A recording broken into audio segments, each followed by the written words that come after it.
Folks,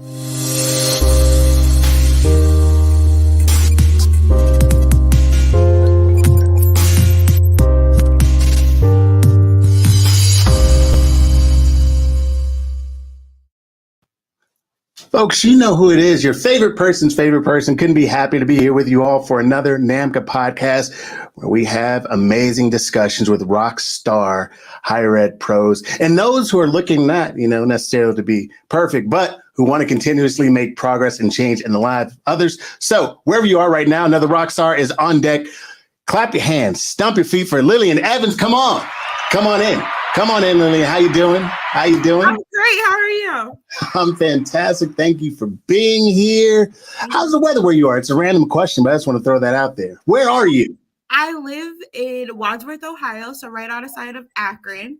And it is the grossest day I've seen in a long time out here. I just wanted to get that out of the way. I just wanted to get that out of the way. Address the grossest day. Snow, sleet. It's funky up top right now. Yeah, it's like a rain sleet mix, but all of the snow is melting, so you can kind of see grass, but all the snow is brown. It's not a good day. Yeah, it's funky out there. Okay, I feel you. I hear you then. Loud and clear.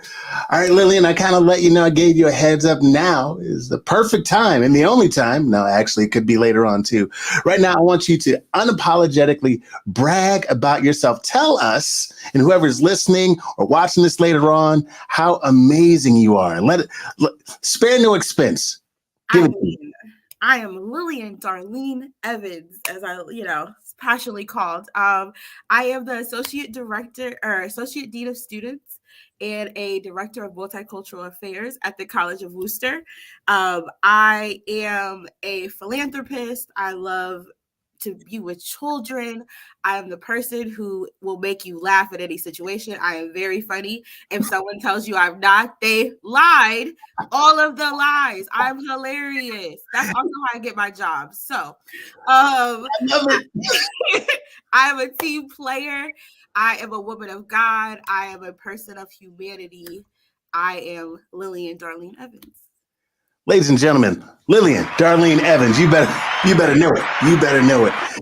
That's amazing. Yeah. So really quickly, if you don't mind, where'd you get your sense of humor from? So I would like to say, I have my mom and my dad. So my dad is outwardly ha funny, but my mom is hurt your feelings funny. So I am a combination of the two. And so my students will say to me oh my God, you're so mean. And I'm but you're still here. So I don't understand. You don't understand. You love it. You love it. Okay, cool. One other question, because sometimes, folks who are funny have different influences or people who they like who are funny. Do you have a top 3 comedians? Do you have any comedians that you really enjoy? It doesn't have to be 3, it could be 5, could be 10, could be 1. Comedians that I enjoy. Queen Latifah is lightweight funny because I love the movie Taxi and I've watched it 10 times. I don't know if y'all have, but between that and Bringing Down the House, and I know she's not actually a comedian. Yeah. Hilarious. So I can watch her all day.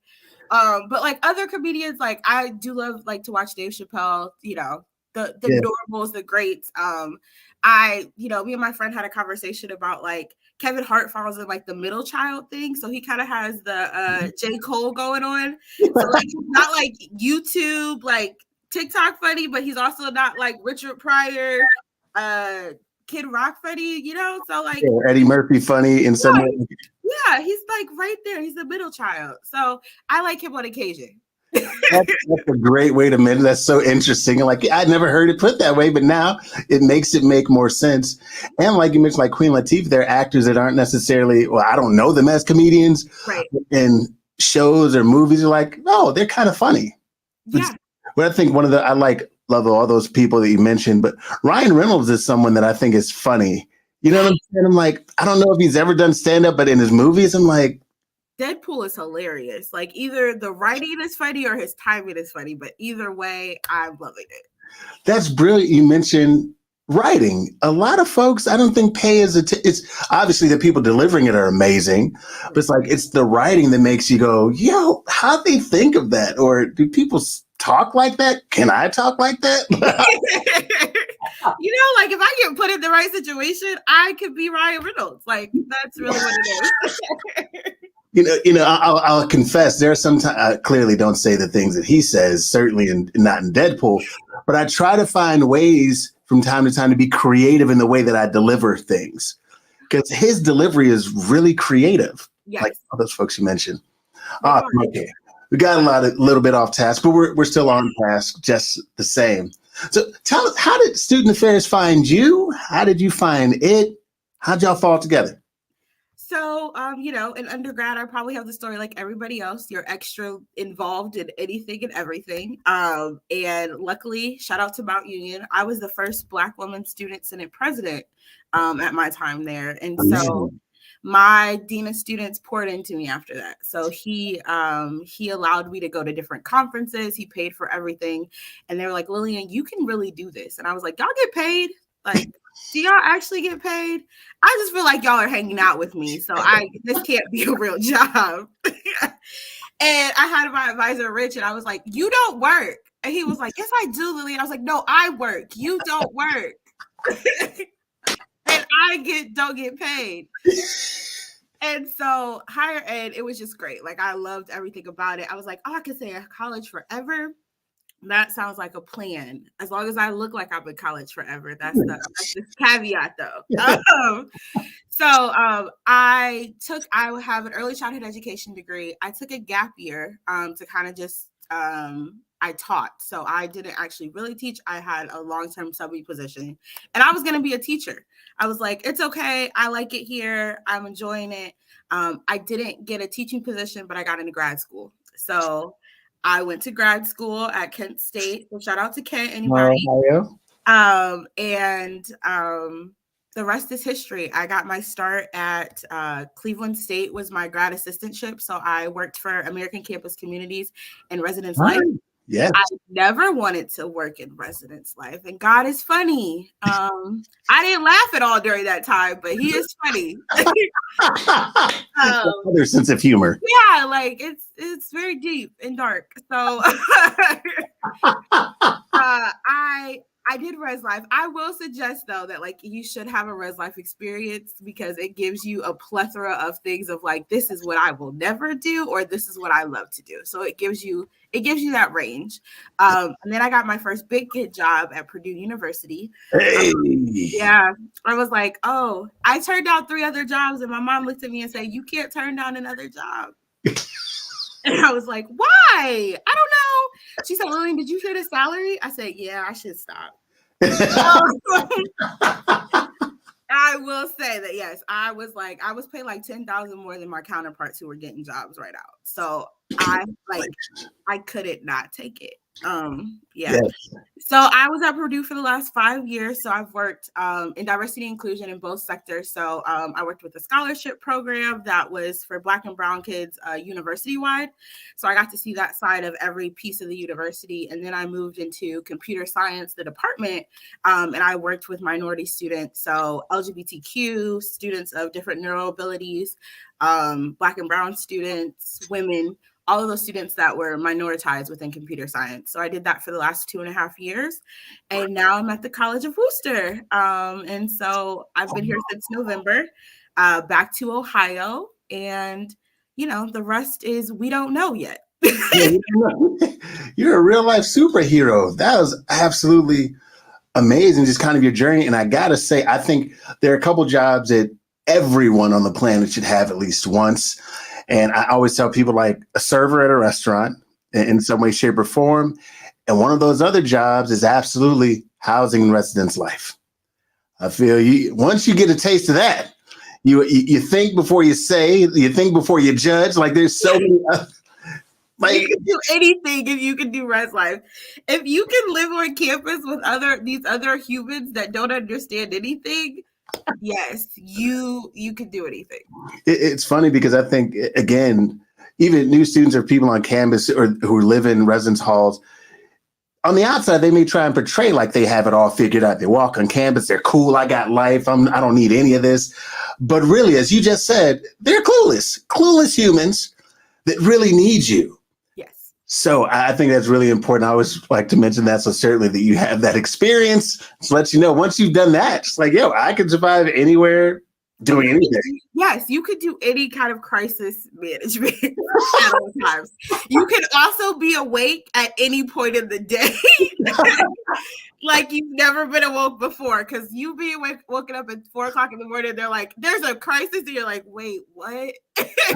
Why would there be a crisis now? Yeah, Like, and why is my phone ringing? And I have to answer it. Like if I don't answer it, there's a problem. Yeah. so for all of y'all listening, just make sure that it trains you like very few things can train you. Like in human crisis management, empathy, I am sure on a multitude of levels. Yeah, get that work in. Maybe volunteer. And I think in part of that, you raise your level of value and just have a different experience anyway. So I don't know if you've always been so wise in paying attention to what's been going on, but if not, what's some advice you would give to the younger you, or someone that's like, hey, I want to be Lillian someday, or I want to be Lillian in a number of years. What's some advice you'd give to someone that's, they're fresh in and want to have the best experience? So I think when I got to Purdue, I was the youngest and the most inexperienced, and I was supposed to run meetings with people that had been doing this for like 5 to 10 plus years. And there was a lot of discomfort there. And so I felt like you should be a certain way. So I should say certain things. I should dress a certain way. I should show up a certain way. That did not make me happy. I had to realize that I was me and being me at all times. If you didn't like it, you couldn't say I didn't do my job, though. You just didn't like the way I did it. And so that is something that I had to learn, is that like I show up as me, as my excellent self. I will get the job done. I will be a team player. I will work through your stuff with you, but I'm going to be me. And so if you don't like the way that I run a meeting, if you don't like the way that I dress in a certain way that like you don't deem as professional, or you don't deem as satisfactory, or a Black woman shouldn't show up this way, that's a you thing. That has nothing to do with me. I am clean. I am fresh. I look fine. You are uncomfortable. And that has nothing to do with me. And so understanding that you can still be the best and better than, because, as a Black woman, you're always like, you have to be 5 times better. I can be 5 times better and still be me, and they cannot like it. Yeah. And so at the end of the day, what do I have to do to be me and to be happy in my situation? And so even something that I do and people hate it is that I go buy like house shoes for my office, and I wear them around my office. And I'm like, they're like, what are you doing? I was like, I wear heels to work, and to the meeting that I'm going to, I wear heels. But in this office, these house shoes are going to be on. And I love it. Any of the old school people are like, Lillian, you can't do that. Da, da, da, da. How does it change the way that I just delivered a program? Does it change the way that I showed up at the meeting? Does it change the way that I advocate for my students? No. Then I'm going to put these house shoes on. Yes, I absolutely love that. It's like, creating, and I think people are really afraid to do this, to your point, but creating an environmental change, creating a culture shift. Yes. Like, hey, we're here, we're family, we spend all this time together. Let's find a way to be more comfortable. Like, we still do our job at the highest level. Yes. Nice to people, and I'm likely to be nicer if I'm comfortable. If my basic needs are met right now, you are getting a better version of me. My hierarchy of needs. I don't need to be uncomfortable all day, and this suit is not it either. So I'm gonna have these house shoes on and a blazer. But either way, I'm gonna show up as me. I love that. And I think it empowers folks to do more of the same, or be willing to have conversation like, hey, how do you do that? And to your point about people being uncomfortable with those things, it's helping them, or them helping themselves get to a point where they can ask, hey, how did you build the kind of confidence that allows you to be that you? So I also want to say thank you for saying, hey, I'm just trying to get to the core of me, and that's who I'm going to be every day.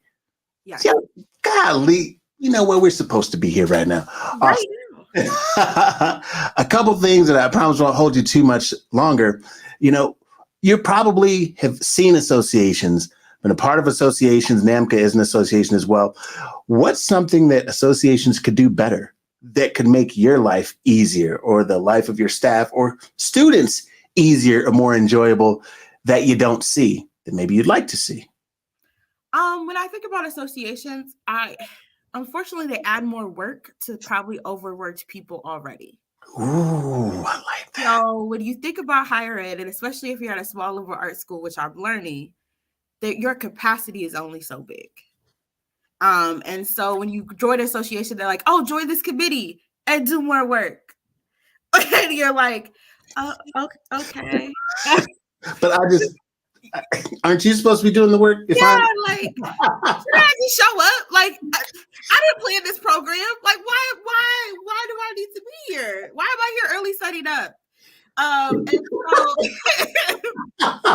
why am I the cleanup crew? Like, what is happening? I'm here first and leaving last. This is what I signed up for. What's in church? Like, what is happening? What is happening? So I think associations need to find ways to keep people involved, but with low impact or low commitment. So like if you want to plan a meet and greet for people, you plan it and let me show up. If you want to have a conference, you can ask me to be a part of it, but don't expect that the people on the outside are going to be all of your presenters. That's work. That's labor. I'm coming to learn. I'm coming to be a part of something that is supposed to pour into me. If you're supposed to be pouring into me, I'm only pouring out at that point. So I may enjoy it because I get to pick that I'm a part of your organization. But at the end of the day, if I don't do anything, I also look like that person that's like, oh, they just showed up. And you also don't get recognized in your organization. And so how do we give the power back to people to go to a program, to go to the event? For the people who never actually get to go to those programs and those events, they're always the one planning them. They're always behind the scenes, even when it's for them. Wow. Even when it's for them. That's such a powerful perspective, to share. And I think, we've all obviously seen it, but not paid attention to like, wait a minute, if you're here, do it then. And I'm asking you to come here. And then volunteer. You're not paying me either. You want me to volunteer. That's a great. And then pay to be a part of your organization. Okay, you mentioned this just like church. Now it really is like church. You're paying, and then it makes sense. Wow, what would it be like if there were if an association? That's part of our our practice and our mission. But what would it be like if it was like, hey, there's this part, I won't call it, let's say, part-time or contracted, whatever it is, that says, hey, if you're going to be at NAMCA Live and you can do this, that for this particular day, we'll pay you for this particular time. Everything's already planned, as you said, listening, right? Everything's already planned, but we just need you to be a part of this, but we'd like to pay you for your time. Does that make more sense than just saying, hey, pay to come and then volunteer your free time to do some stuff for us? And meet people. Meet your colleagues, like, oh, okay. Because Facebook doesn't exist. But I think that makes sense because a lot of what we do in higher ed is paid other places. And so in higher ed, every diversity training I've ever done, every leadership training I've ever done, corporate pays you for that. And higher ed, unfortunately, doesn't always do that. You're doing it as part of your job. And so then these associations are still using you for what you're worth, and you're only getting a volunteer, or you get to put it on your resume to go to another job that is going to also not pay you for your skills. That's like, hey, I give you some exposure. Like, yes. Exposure doesn't pay the bills. I don't need no more exposure. I don't need this awesome resume. Thanks. Like, I like that. Like, you see me, like, hey, but have you tried to buy groceries in the last 6 months? My God. And if gas prices still keep going up, I'm walking. I don't care. Like, Jesus feet all day because I can't keep paying for this. That makes so much sense. Oh my goodness, it makes so much sense. I will ask this, something that we've heard in the world of higher ed is another issue next to the one you just mentioned is a level of professional development, which I think, again, it's like, hey, I go to this thing, but then I really don't get a chance to be developed because I'm helping you develop when you should be helping me. And the other part is that the networking piece seems to be missing. Do you find that to be a concern or an issue as well? Like, hey, I want to go places, but there's never really a chance to network with people that I could be building with? Yes. I feel like, higher ed are the people that do all of the icebreakers, but we never do all of the icebreakers for us. And conferences will be like, oh, go to a meet and greet. There's drinks, there's food. Stand in a room together. It's so funny. We would never let our students do that. You'd be upset with your students for doing that. But it's so funny because it literally, in my mind, flashed several different conferences where people just yes, we got some free food and punch, and stare at people like you're at a club, like you're in a club, there's music on, but you don't talk to anybody, and then everyone leaves. Yes, you come with your friend, so then you don't have to talk to anybody else. It's the awkward. You look familiar, but I'm still not going to talk to you when you see them later on at the conference. Oh my goodness, that makes so much sense. I appreciate you being so transparent. And we honestly, this is one of my favorite interviews because it's just Odell Press too is favorite interview. You're literally oh my gosh, you are. Someone said, oh, you're shining all the light. It's really important, and I obviously ask a lot of questions. I promise I'll let you go in a bit. But I think, I'm getting paid for this actually, so we're on the clock. Now we're talking. See, we're already part of the solution. I think it's amazing because, the questions we ask literally determine, the value of who we can become. And these questions are really leading to amazing conversations moving forward. So that being said, are there any, let's say, last words, gems as they call them, that you would like to share with anyone who might be listening? There's no time limit on this. Whatever you might have that's on your heart or on your mind, feel free to share it. Personally, professionally, you can let it rip. Okay. This came up earlier, so I'm going to tell you you're enough. Whatever enough is. You are professional enough. You are Black enough. You are excellent enough. You are you enough. So whatever that means for you, you are enough of that. Don't let people belittle you and make you feel like you're not because you're not doing it the way that they want to see it or the way it's been done in the past. I hate the word tradition in higher education, but we've always done it like that. Well, you haven't always had me, so welcome. Welcome to my life. Welcome to my world. Bring them into your world and let them know that your way is still excellent, even though it's not the way they've always done it. People were created and designed to be in a certain space at a certain time. You were created to be at your institution. You were created to be in this world. You were created to be during this pandemic because there is a need for you right now. And so if you stifle you, then we aren't getting the greatness that we deserve in this world. So you are more than enough. You can show up as whoever you are, and you can tell everybody else that, welcome to my world. So that's my last piece of gem. Thank you so very much, Lillian. You are, as I used to say, the bomb.com. I don't know if that's still said anymore, but I'm bringing it back if I have to. Yeah. Thank you so very much. Appreciate you for all you do. Not just all you do, but who you are. Who you are means so very much. For those of you all who found yourself watching this live, being quoted already, welcome to my world. I really, really love that. For those of y'all who find yourself watching this in present time, or you're listening to this on the podcast when it drops, you're welcome. That's number one.